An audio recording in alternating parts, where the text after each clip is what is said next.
If people are asked to list the biggest killers in society, I don't think loneliness would feature too highly in many people's answers. It definitely wouldn't. I think we do tend to underestimate just how important it is for our health.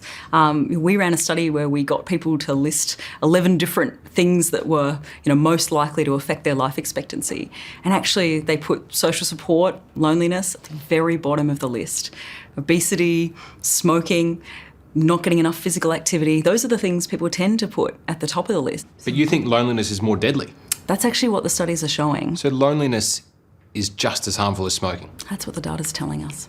Do you think the big problem is that, I can see a skin cancer, I can hear a cough, but how do I measure loneliness? Yeah. Look, we can measure loneliness in a variety of ways, and I think for someone who experiences it, it's not hard to notice at all. It's really, it's toxic and it's there every day, and it's very distressing. So people certainly know when they're lonely. Which demographics are most likely to suffer from loneliness? Yeah, there's two main groups in society. One is actually young people, and I think that might surprise a lot of people too. We tend to think of, adolescents and young adults as being surrounded by social networks, but actually they're much more likely to be lonely in the crowd. So to have lots of people that, are in their lives, but that they don't feel connected to, they don't feel a sense of belonging. The other group that's at high risk is older people as they age, who might become more physically frail, increasingly find it hard to get out of the house, particularly if they lose the ability to drive. They can be at higher risk then. We know with all mental health, all aspects of mental health, all mental health problems, there are three kinds of cause, right? There's, in my book Lost Connections, which is about depression and anxiety, is a lot about this. There are biological causes, things like your genes, real brain changes, things like the introduction of a drug. Mm-hmm. There are psychological causes, which are how you think about yourself and your place in the world. And then there's environmental causes like, how we live with each other, things like loneliness, that sort of thing. And in all mental health phenomena, to some degree, these three sets of causes play out. So let's think about even something very, dementia. Dementia obviously has a heavy biological driver, right? Mm-hmm. Dementia is a physical degeneration of the brain or a disease like Alzheimer's. But even with dementia, which has this very heavy biological driver, we know there are big social and psychological effects that can mitigate it. So if you're part of a strong community and have lots of social connections, if you have a positive self-image, if you speak other languages, your dementia will develop significantly more slowly than if you don't have any of these factors, right? So with things like psychosis, there's a brilliant person called Tanya Luhrmann, Professor Tanya Luhrmann at Stanford University, who's done really interesting research on this. I haven't looked into it in great detail, but I interviewed her, who's shown, so we know recovery from psychosis and schizophrenia is much stronger in African countries than it is in the United States, right? And it's not a genetic thing because Africans who come to the United States end up having the American level of recovery, not the African level of recovery. And again, it's a while since I spoke to her, and I don't want to overstate my confidence about this, but there are people, I think, including her, who argue in part what's going on is, in many, not all, some places it's really brutal, but in many parts of Africa, you remain part of the community even if you have these mental health problems, right? They have much stronger social connections. It's a study that asks Americans, how many close friends do you have who you could turn to in a crisis? And when they started doing it years ago, the most common answer was 5. Today, the most common answer is none, right? It's not the average, but it's the most common answer.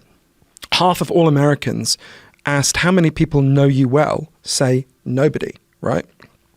It's a huge amount of evidence. Loneliness is toxic for human beings. Lonely people, as Guy did a lot of experiments on this here in LA, lonely people exposed to the flu virus and the cold virus and the colds are way more likely to actually get them than non-lonely people, right? It's just devastating for your physical and mental health to be lonely. There's other things going on. The U.S. Surgeon General today declared a new public health epidemic in America: loneliness. A new report from his office finds loneliness can have profound effects on mental health as well as heart disease, stroke, and dementia. It tracks a decline in social connections and links all of this to billions of dollars in healthcare costs. Dr. Vivek Murthy is the U.S. Surgeon General, and he joins me now. Dr. Murthy, welcome back to the NewsHour. Thanks for joining us. Thanks so much, Amna, for having me. So your declaration and this report very clearly link loneliness to matters of life or death. to put it plainly. This one number stuck out to me. It found social isolation increases the risk of premature mortality by nearly 30%. How and why did you come to focus on this topic? Well, Amna, I had certainly had firsthand experience with loneliness in my own life and also in my care of patients, where I found so often people come into the hospital for one condition or another, but there was loneliness lurking in the background. But it was only when I began my tenure as Surgeon General that I started to realize in talking to people across the country that loneliness was extraordinarily common. In fact, we are now finding that 1 in 2 adults report measurable levels of loneliness, and it turns out that young people are most affected than any other group. And here's why this is so concerning. It's because we've realized that loneliness is more than just a bad feeling. It has real consequences for our mental and physical health. It increases our risk of depression, anxiety, and suicide. But social disconnection also raises the risk of heart disease and dementia and premature death on levels on par with smoking daily, and even greater than the risks that we see associated with obesity. So however you look at it, loneliness and isolation are public health concerns that we have to prioritize. We see, according to your numbers, that things were already trending this way, that it was then accelerated during the pandemic. In fact, one of the numbers you highlight was between 2003 and 2020, social engagement with friends decreased from 60 minutes a day in 2003 to just 20 minutes a day in 2020. Before COVID, how do you see that? What was driving that trend?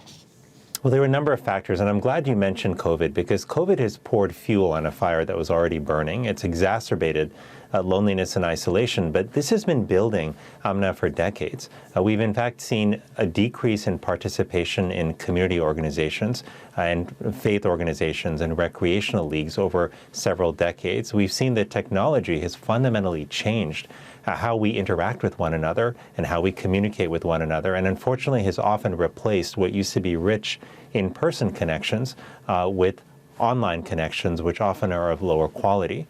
And finally, we see that people are just experiencing tremendous change in their lives. They're moving more, they're changing jobs more often, and that can disrupt a lot of our social relationships. It's not that these trends are necessarily bad in and of themselves, but what we have to do now in modern life is intentionally build in the infrastructure we need for connection in our individual lives as well as in our communities. You know, coming out of the pandemic, I think a lot of people made choices that they thought were good for their well-being and their mental health, whittling down the number of friends that you see to a core group, or working from home more frequently, having that flexibility in your life.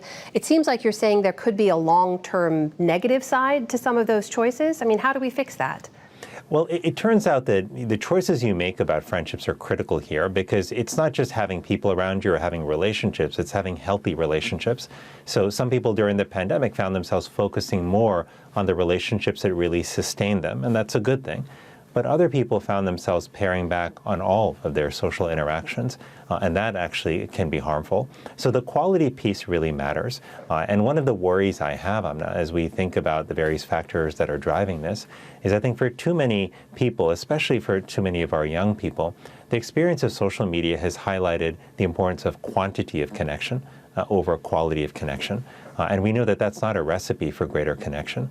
But finally, just keep in mind this, as big as this problem can seem, and as much as there is to do about it, and we lay out in the advisory I just issued today on this subject a framework for a national strategy to address loneliness, the key is to remember there are individual steps that we can take in our own lives today that will make a difference. Just spending 15 minutes a day with people we care about, making sure that we're fully present when we're interacting with others, that we're not distracted by technology, looking for ways to help other people, neighbors and coworkers, recognizing that small acts of service can be powerful in making us feel more connected with one another.